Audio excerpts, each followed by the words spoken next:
Hello and welcome to Sports News Africa, the home of Africa's sporting conversation. Here's a look at the stories coming up on the program today. CAF upholds its decision to disqualify Dolphins FC from the Confederation Cup. Nigeria jubilant after beating Ghana to reach the final of the Under-20s African Football Championships. And the Ethiopian Football Federation signs a sponsorship deal extension with HEINEKEN.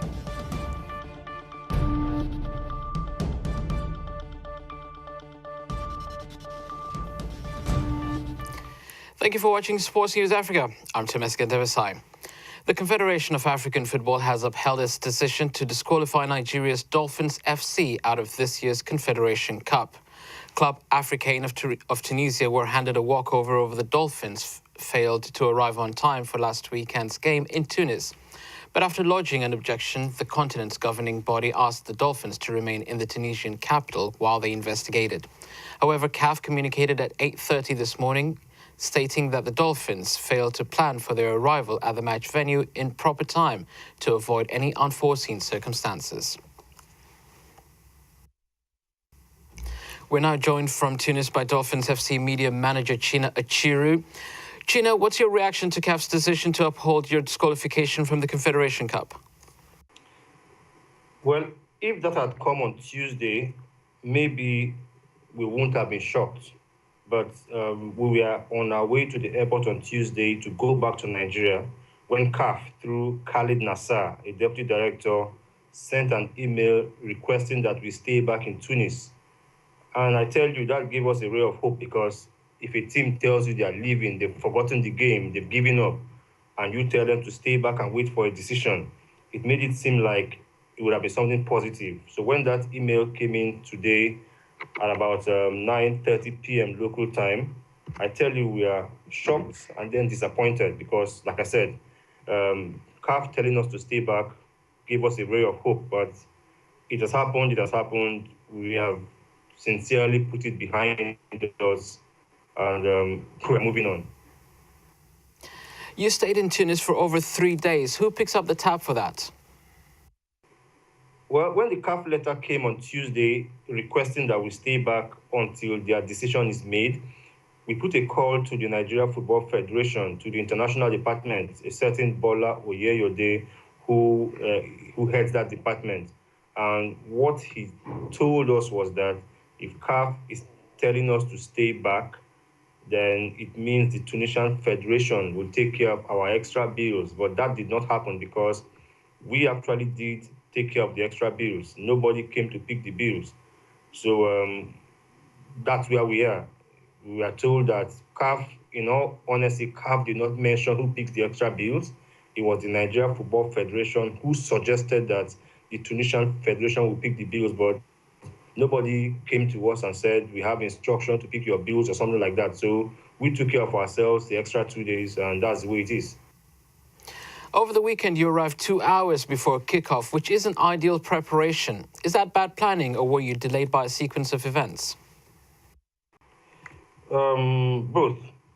The trip was very well planned. We should have left Port Harcourt on Thursday afternoon to Lagos on Thursday, picked a flight from Lagos to Dubai Thursday night, arrived in Dubai Friday morning, and be in Tunisia at 1 o'clock on Friday, which would have given us a full 26 hours before kickoff.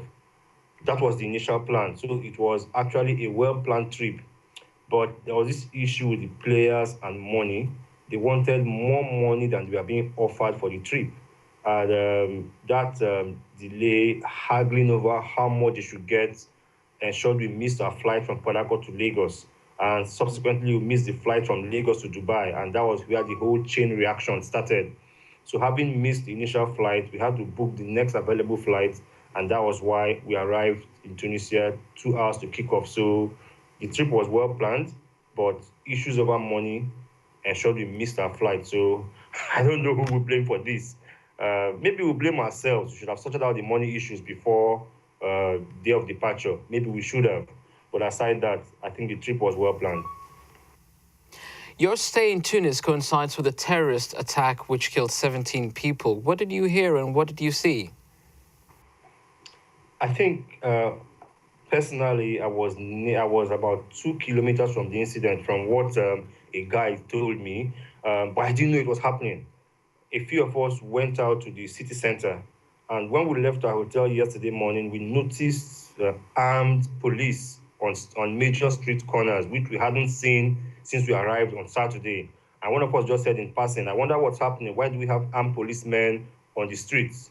And we left it at that. We never knew there was something happening close to the area we were going to. So, but while we were there, we are told that some terrorists were killed and some tourists died. And we had to go back to our mobile phones to check the latest news reports. And that was when we knew that there was a terrorist attack. So in truth, we never knew of the attacks when it happened, but we noticed armed policemen on the streets. So we knew something different was happening. By the time we got back to our hotel room and we started asking, we realized the place it happened was close to the city center where we were, and also not too far from the hotel we are staying. But thank God we are not caught up in it. The hotel we are staying in has lots of tourists from all over the world, so I'm sure one or two of them would have been close to the incident, but truly, I didn't ask any questions. Just happy I'm safe and happy the team is safe. Dolphins FC media manager China Achiru, thank you for speaking to Sports News Africa. Nigeria are through to the final of the African Under-20s Football Championships in Senegal with a 2-0 win over arch-rivals Ghana on Wednesday. Obina Nwobo opened the scoring for Nigeria in the 26th minute from a corner kick, and Musa Mohammed doubled their advantage from the penalty spot in the second half.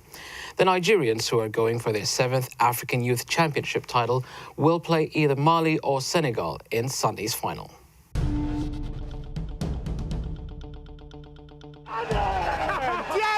Nigeria are celebrating Wednesday's win over regional rivals Ghana, putting the youngsters into the final of the African Under-20 Championship. Playing at the Leopard Cedar Senghor Stadium in Dakar, Nigeria won by 2-0, thanks to a header from Obina Mobodo and a penalty from Mohamed Musa. Give God the glory for the victory today. I've always said that if you want to be champion, you should be prepared to meet every team. Whether Mali or Senegal, we are prepared for any team that qualifies to meet Nigeria in the finals. Ghana was left ruining their missed opportunities. I think we fight our heart out to be winners of our group, but we didn't get it that way. We are praying to be top of our group. That was the Group B, but we didn't get it that way. We placed second. Then we have to play against Nigeria, which you all know is a tough game. But we did our best. I think we didn't take opportunity of our chances. We didn't utilize our chances. We get a lot of chances and we mixed them. And they punish us by scoring the first goal, and then they get a penalty on the second half. I think we did our best, but our best was not enough. Ghana are now focusing on this year's Under-20 World Cup to be held in New Zealand. We were expected to reach as far, but that is how far we have come. Besides that, we had two objectives. Our two objectives are to qualify for the World Cup and to go for the ultimate. So if at least we've lost one and got one, at least we give credit to ourselves. But it is very difficult for us that we miss the ultimate in such a magnitude, because we got opportunity to seal this game and we failed to do that. Nigeria, Ghana, Mali and Senegal have all qualified for the New Zealand event. The African Under-20 Championship final will be played on March 22nd.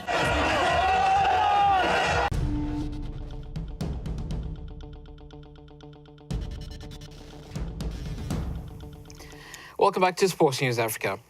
The Ethiopian Football Federation has announced an extension of its sponsorship deal with Heineken. The 4-year agreement reached in Addis Ababa on Wednesday sees the international beer company pay out $2.7 million to invest in the national team and grassroots football in Ethiopia.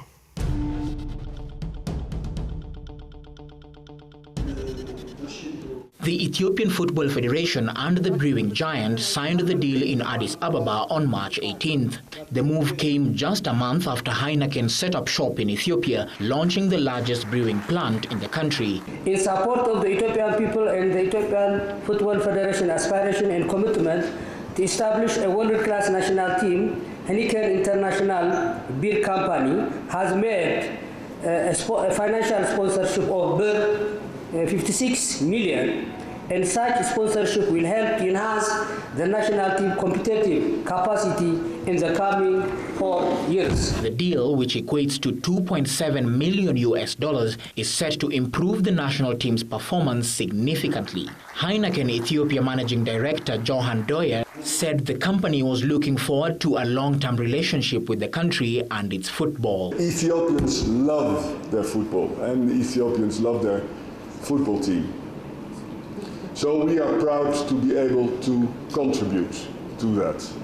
And we are proud that we can do it for 4 years, because continuity is important.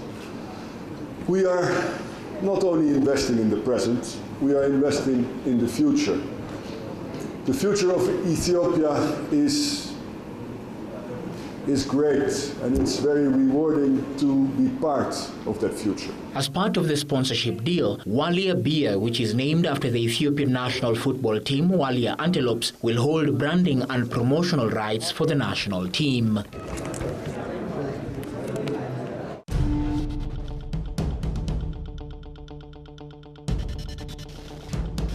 Zimbabwe star performer at the World Cup, Brendan Taylor, retired from international cricket on Wednesday after recording 433 runs at an average of 72 with 2 centuries. The news of Taylor's retirement comes a day after the national team returned to Harare after failing to get past the pool stages at the World Cup.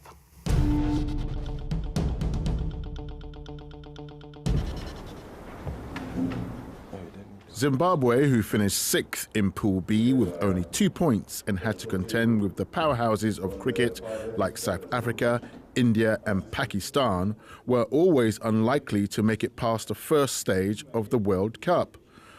But despite this, the team still felt they had failed to take advantage of some good opportunities during the competition. You know, when it comes to players, it's about form. Sometimes you perform the series, maybe you don't, and changes will be made. So it's not about changing the guys who are there, it's also about looking at the performance. Sri Lankan Dav Watmore was appointed coach shortly before the competition began and now has the time to get his ideas across to the team now their World Cup is over. Zimbabwe cricket made a rapid decision to get him in as soon as possible before the World Cup, and I think it's hard to perform miracles in a short space of time as a coach, but I understand there's a possibility he might be there long term. So in terms of Zimbabwe cricket, I think that's a fantastic decision to make, and he'll certainly move the team forward. The team's assistant coach Douglas Hondo cited poor execution at the death as one of the reasons for their early exit from the tournament. We started well in most of our games, and we just didn't dip our heads at the finish line. So that's my assessment of the games we played. So a pretty honest assessment of Zimbabwe's failings at the Cricket World Cup, but that experience is sure to help them in the matches ahead.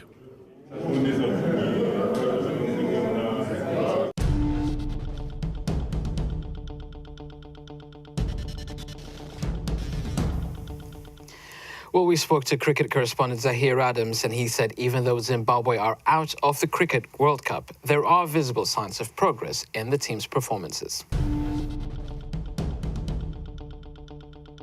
I think Zimbabwe has they definitely put in certain performances during this tournament which they can be proud of.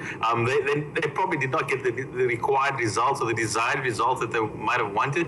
But we were in Zimbabwe a couple of months ago, last August, where Zimbabwe were were slowly making progress, and they were steadily coming along. They've now got a new coach in Dav Watmore, who has really inspired the boys, and really the players want him, want to play for him. Brendan Taylor, the captain, who has now unfortunately resigned for Zimbabwe and retired and in his bid to pursue a compact contract on the English County Championship. That's a big blow for them, because he was very, very good in terms of what he'd done. He's got 200s in this World Cup, and he would really is their star batsman. So unfortunately, that is always going to be a problem for Zimbabwe in terms of they'll push and they'll push the big teams and really compete. But unfortunately, to actually get over the line, they need to keep hold of their players, and that's going to be a problem going forward, considering the situation in the country.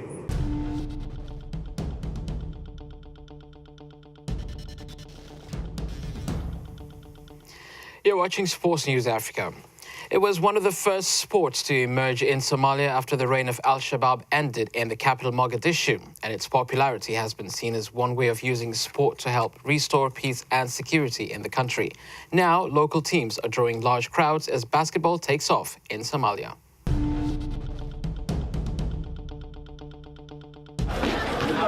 In a closely contested evening match, the Higan and Hosid teams slog it out at the Wish Stadium in Mogadishu, egged on by hundreds of fans. The teams were competing in the General Daud Cup, the second most coveted trophy in the Somalia Basketball Federation SBF League, which kicked off in February. I never thought such a huge crowd of people will come to watch this game played at night. This shows the people love sports. They never used to get an opportunity to watch games before, and that's why they have filled up the stadium to come and watch us play. Improved security levels in the country have encouraged the Somalia Basketball Federation to hold night games, which can draw more fans than games played during the day. Sports plays an integral part in the security of the country, and if it is played at night, it attracts more people. These people you see here came from Medina, Yakshid, and Dakendli. They have been attracted by the good game played at night, and they are ready to support their favorite team without fighting. This shows that the satanic group that used to attack the public is no longer there. Basketball was one of the first sports to emerge after the ban on sports, instituted by Al-Shabaab when they ruled Mogadishu and most of Somalia during the height of Somalia's civil war was lifted. The country's new government, as well as supporting organizations, have latched onto the game as a way of using sports to help enhance peace and security in the country. I support Hosid because they play and they are also organized. The peace in Mogadishu is improving every other day, and I hope it will get better and bring more happiness, peace, prosperity, and victory in the future. It is now common for both men's and women's teams to be found practicing on courts in the capital. Despite the dilapidated state of many courts, the hope is that increased competition will help game grow faster and provide a focus to youths who remain unemployed after the civil war ended.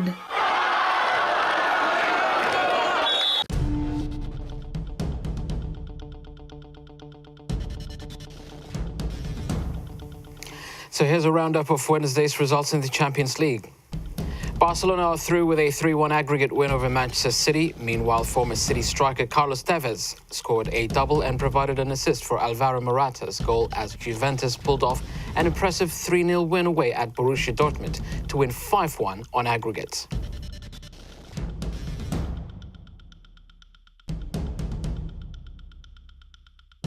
And that's the end of Sports News Africa for today. Join us again tomorrow when we'll bring you all the latest from Africa and around the world. Bye for now.